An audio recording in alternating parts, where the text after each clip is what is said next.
Trixie's Treehouse by DodoPonys. Trixie builds a treehouse. Quiet mornings were rare for Twilight, especially after becoming an alicorn. Now, the craziness of Ponyville was complemented with the less exciting and more dull but equally tedious obligations of an alicorn. So, while unwelcome, it wasn't a big surprise for Twilight to be woken by a dull hammering coming from the ceiling of her room. Sleepily, Twilight walked over to the balcony to check what was going on. Was it Rainbow who was flying against the roof while sleepwalking? A winged timber wolf trying to build a nest on top of the castle? Or just Pinky and Fluttershy throwing a birthday party for one of the birds nesting on top of the castle again? If Ponyville had something special to offer, it was the unending possibilities of what could rudely wake you from your well-deserved slumber. But while Ponyville had numbed her sense of the unexpected, Trixie building some kind of construction out of wooden planks next to her balcony was quite a surprise, even for Twilight. "Trixie, what are you doing?" Turning to Twilight, while still hammering together more planks with her magic, Trixie replied, "Building my own great and magnificent treehouse, obviously." Twilight could barely control herself to not immediately face off. "But why here? How did you even get up here? Not to mention all the planks." "How I got up here? With a rope ladder, obviously. Have you never seen one before?" Trixie shouts back, dramatically throwing a rope ladder off the platform. The ladder unrolling herself, then staying completely still in the air without even touching the planks or the castle, shimmering slightly in her magic. "That still doesn't explain how you got all the planks up here," Twilight shouts. "I ordered an express delivery from Planks and Ladders. Treehouse supply. It's just 5 buildings away from here." Trixie, now climbing up the floating ladder to build the walls of her construct, replies, "Don't you even know who your own neighbors are? That's not a treehouse," Twilight says while pointing to Trixie's construction efforts. "Not yet," Trixie interjects. "As soon as I'm done, it will be the greatest and most magnificent treehouse in all of Equestria. What else could be enough for the great and powerful Trixie?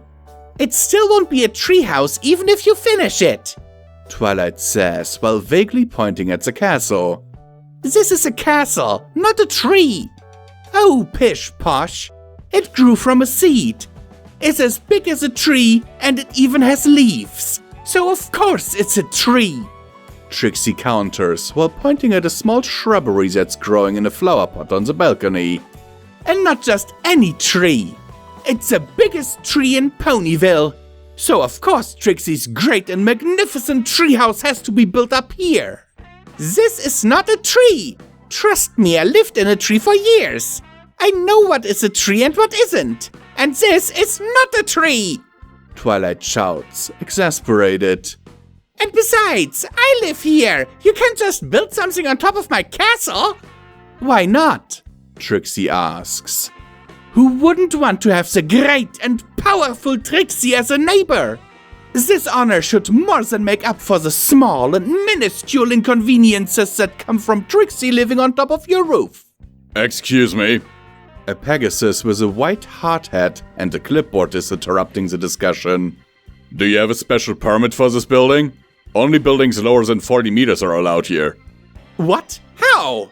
This castle is way higher than my treehouse," Trixie says, pointing towards the top of the castle. "Don't tell me that you have to be a princess to break the local building code." "No one in Ponyville can break the building code, princess or not." He looks with disdain at Trixie. "The only house in Ponyville outside of the Architectural Guild's scope of duties is Sugarcube Corner. And only because an unenlightened judge mistakenly ruled that buildings out of sweets are not buildings, and therefore not the responsibility of the Architectural Guild, but those of the Baker's Guild."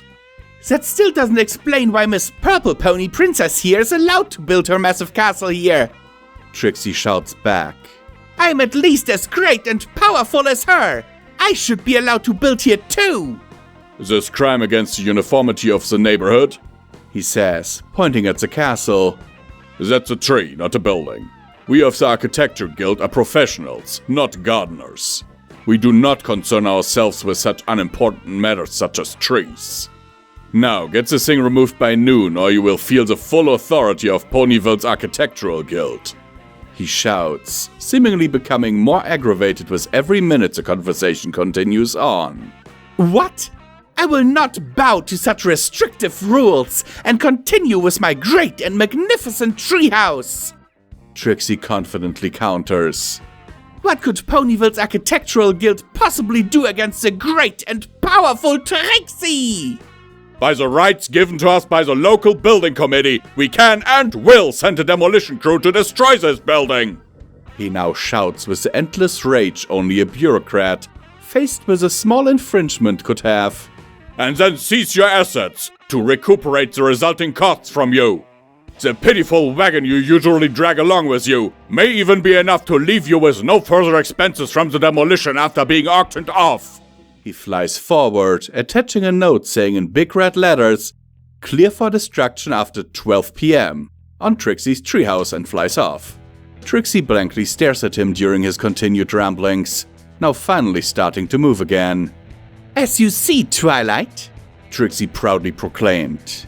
The great and powerful Trixie is right again. This is a tree. Now it was Twilight's turn to stare blankly, as Trixie starts to disassemble her treehouse again. Apparently not even the powers of the great and powerful Trixie is a match for the full authority of Ponyville's Architectural Guild. Deciding that this was enough of Ponyville's craziness for now, Twilight went back inside to make herself a nice cup of coffee.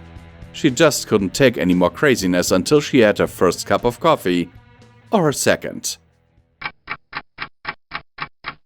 Author's note.